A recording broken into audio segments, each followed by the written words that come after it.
Sir Tamil சினிமாவோட ரொம்ப சார்மிங்கான actor நீங்கள், ரொம்ப ஹார்ட் ஒர்க்கான ஆக்டர் நீங்கள், ரொம்ப தலை சிறந்த நடிகர் நீங்கள். நீங்கள் வந்து தமிழ் சினிமாவில் ஒரு நல்ல படங்களை கொடுக்கணும்னு எல்லாரும் எதிர்பார்த்துட்டு இருக்காங்க. நீங்கள் ஏன் பண்ணுறதில்ல? பாலிவுட்டில் இருக்க மாதிரியான நெப்போட்டிசம் இதுக்கு காரணமா, இல்லை நல்ல கதைகள் உங்களை வந்து சேராதது காரணமா? இல்லை சார், நெப்போட்டிசம் ஸ்டேஜ்லாம் நான் தாண்டிட்டேன் சார்.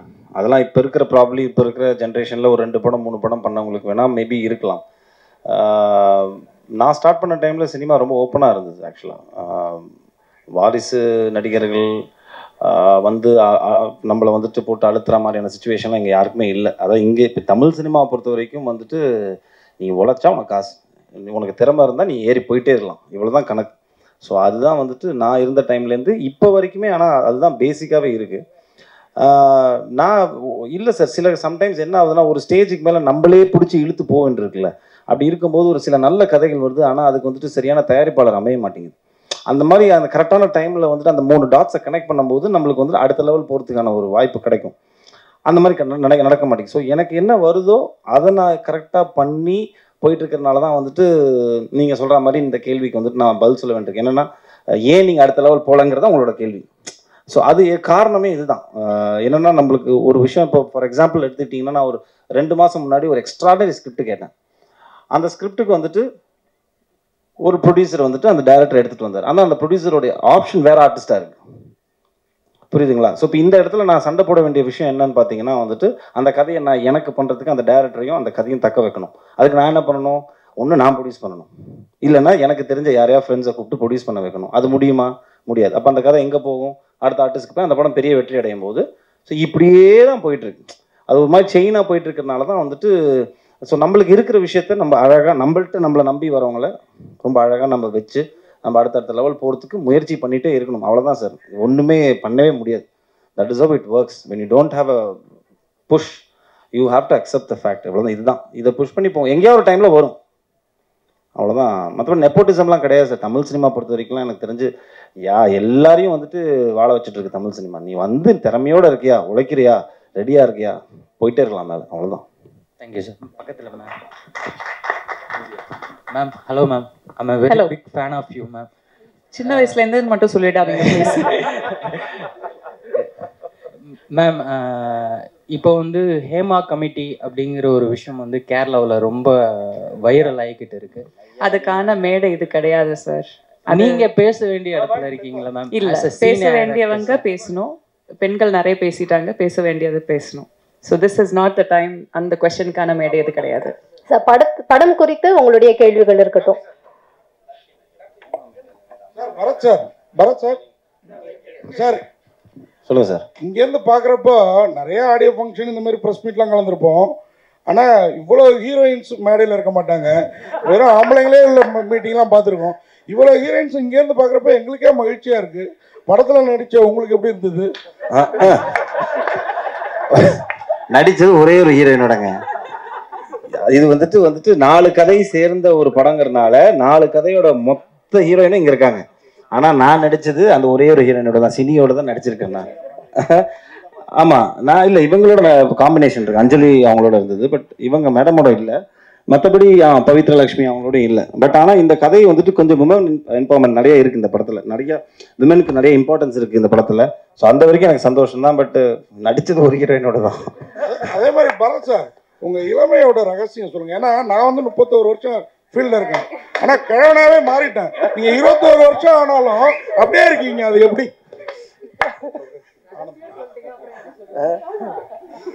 இல்லை சார், ரொம்ப ஹாப்பி. இங்கே சந்தோஷமாக வச்சுக்கிட்டாலே போதும் சார். நான் ரொம்ப பேராசை கிடையாது. சினிமாவில் நம்ம அடுத்த லெவல் போகணும்னு சொல்லிட்டு நிறைய யோசிக்கிறது கிடையாது. ஸோ ஆட்டோமேட்டிக்லி நீங்கள் வந்துட்டு இப்போ கண்டென்ட்டான ஒரு சொல்லுவாங்கள்ல, நம்மளுக்கு என்ன இருக்கோ அதை வச்சு நம்ம வந்துட்டு வாழ்க்கையை நடத்தினோம்னாலே ஸ்ட்ரெஸ்ஸுக்கு அதிகம் கம்மியாயிடும். ஸோ புரிஞ்சு, இப்போ நீங்கள் கூட எல்லாமே ஆகலாம். இப்போ கிழவன்லேருந்து திருப்பியும் குமரனா மாறலாம். ஸோ ஸ்ட்ரெஸ் எடுத்துக்காதீங்க. கேப்டன், உங்களுக்கு ஒரு கேள்வி. மேடையில் வந்து மேடத்துக்கு எவ்வளோ அட்வான்ஸ் கொடுத்தோன்னு சொல்லிட்டீங்க, பரத் சாருக்கும் மற்றவங்களுக்கும் எவ்வளோ கொடுத்தோன்னு சொன்னீங்கன்னா நாங்களும் ப்ரொடியூசர் ஆகும்ல? அண்ணா அதெல்லாம் தனியாக வாங்கலாம், பேசிக்கலாம். டைரக்டர் சொல்லுங்க. ஆக்சுவலாக மெட்ராஸ்னு ஒரு படம் வந்தது, அது வந்து ஒரு துரோகம் அப்படின்ற ஒரு கான்செப்ட்ல போச்சு. அது பல அரசியல் இதெல்லாம் பேச ஆரம்பிச்சு. உங்களுடைய ஒன்ஸ் அப்பான் டைம் மெட்ராஸ் அப்போ வந்து ஃபுல்லா பாத்தீங்கன்னா கத்தி தான் பேசுச்சு. நீங்க கன்னுடைய புல்லட் வச்சிருக்கீங்க, என்ன சொல்ல போறீங்க? டைட்டில் வந்து பார்த்தீங்கன்னா இது ஒரு இந்த கன் வர்றதுக்கான ஒரு அடிப்படை சம்பவம் இருக்குங்களா, அது வந்து ஒரு 12 இயர்ஸ்க்கு முன்னாடி நடந்த ஒரு உண்மை சம்பவம். ஸோ அதை வந்து உங்களுக்கு ஞாபகப்படுத்துகிற மாதிரி தான் அந்த டைட்டில் நான் வச்சுருக்கேன். அது மட்டும் இல்லை, இது வந்து எல்லா லாங்குவேஜும் கொண்டு போகணும்னு நினச்சோம். உலகம் முழுக்க பார்த்தீங்கன்னா once upon time in America இருக்கும், ஹாலிவுட் இருக்கும். ஸோ இந்த டைட்டில் கேட்கும்போது பிடிக்கும் எல்லாருக்குமே. ஸோ மெட்ராஸ் அப்படின்னு ஒரு டைட்டில் இல்லை. அப்போது என் ப்ரொடியூசர்கிட்ட ஷான் அவர்கள்ட்ட சொல்லும்போது 2 டைட்டில் சொன்னேன், அது இது ஓகேன்னு சொன்னார். நான் சென்னைன்னு சொன்னேன், அவர் தான் மெட்ராஸை மாற்றினது. அப்புறம் மேடம் நீங்கள் மேடில் சொன்னாங்க, நீங்கள் எப்பயுமே ஒரு லக்கி சாம் சொன்னாங்க. என்னென்னா 100 கோர்ஸில் வந்து படம் பண்ணிடலாம், உங்கள்கிட்ட ஜெயிச்சிடலாம் அப்படின்னு சொன்னாங்க. அதில் வந்து நீங்கள் சொன்னீங்க 20% கேட்குறீங்க. இப்போ நீங்கள் கேட்டீங்கன்னா எப்படி? நான் எப்போ கேட்டேன்? பேசுனீங்களே, அது மட்டும் தான் கேட்டேன், நான் வேற என்னமோ சொன்னேன். சரி சொல்லுங்க, கேள்வி சொல்லுங்க. அதான் மேடம், இப்போ நீங்கள் பர்சன்டேஜ் கேட்டால் எப்படி மேடம் அடுத்த சான்ஸ் கொடுப்பாங்க உங்களுக்கு? நான் கேட்கவே இல்லையே சார். அதான் அவங்களா அந்த பெர்ஃபார்மன்ஸ் ஒத்துழைப்பு எல்லாம் பார்த்து அவங்களா கொடுக்குறேன்னு சொன்னாங்க. நான் கேட்கவே வாங்கிடுவீங்க. ஏன் வாங்கினேன்? நம்மளை தேடி வர லக்ஷ்மி நம்ம எப்போ வேண்டான்னு சொல்லக்கூடாதுங்க, அது இப்ப சொல்லவே கூடாது. சார் சொல்லுங்க டேரக்டர் சார், இப்போ வந்து ஒரு படத்துல ஒரு ஹீரோயின் வச்சு பண்றது பெரிய விஷயம். எத்தனை ஹீரோயின், அது இல்லாமல் வந்து ஒரு நல்ல ஆக்டர் ப்ளஸ் நல்ல அழகான ஒரு ஹீரோ, அவரை வச்சு பண்ணும்போது ஹீரோ கண்டிப்பாக ஒரு விஷயம் சொல்லுவார், எல்லா ஹீரோவையும் வச்சு பண்ணுறீங்க, எல்லாத்துக்கும் எங்களுக்கு காம்பினேஷன் கொடுங்கன்னு கண்டிப்பாக கேட்டிருப்பாரு. நீங்கள் என்ன சொன்னீங்க? நான் அந்த மாதிரி எதிர்பார்த்தேன், ஆனால் அந்த மாதிரி எந்த கேள்வியும் எழவே இல்லை. அந்த மாதிரி எந்த கேள்வியும் எழலை, எல்லாருமே சப்போர்ட் பண்ணாங்க. முக்கியமாக பரத் சாரும் ரொம்ப அதை பற்றி கேட்க கதை என்ன சொல்லுதோ அதை மட்டும் பண்ணுங்கன்னு சொன்னார். ஹீரோக்காக எதுவும் பண்ண வேணும்னு சொன்னார்.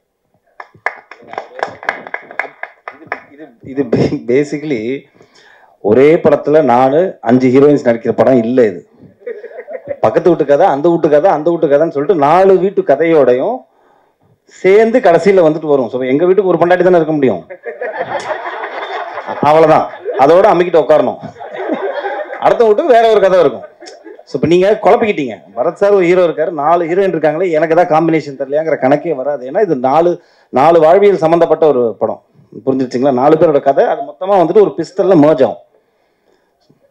அபிராம் மேடம், தமிழ் சினிமாவில் இப்போ பேசும்போது பார்த்தீங்கன்னா ஈக்குவாலிட்டி பற்றி சொன்னாங்க. தமிழ் சினிமாவில் பெண்களுக்கு ஈக்குவாலிட்டி கொடுக்குறாங்களா? இந்த மேடை அதுக்கான ஒரு மேடையா? அது எந்த எந்த ஈக்குவாலிட்டிங்கிறது ரொம்ப பெரிய ஒரு வார்த்தை. அது எந்த வகையில சொல்றீங்க?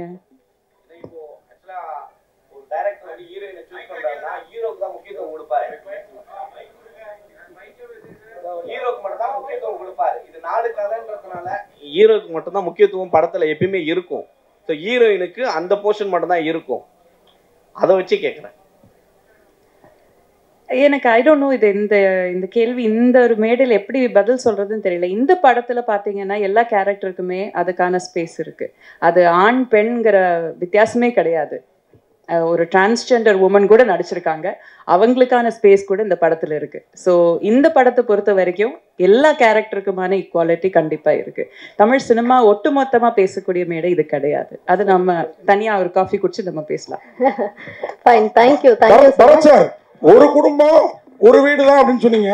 ஆனா பக்கத்து வீட்டு மேலேயும் பார்வை விழும் இல்லையா? மாற்றான் தோட்டத்துக்கு தானே மல்லிகை மனம் அதிகம்.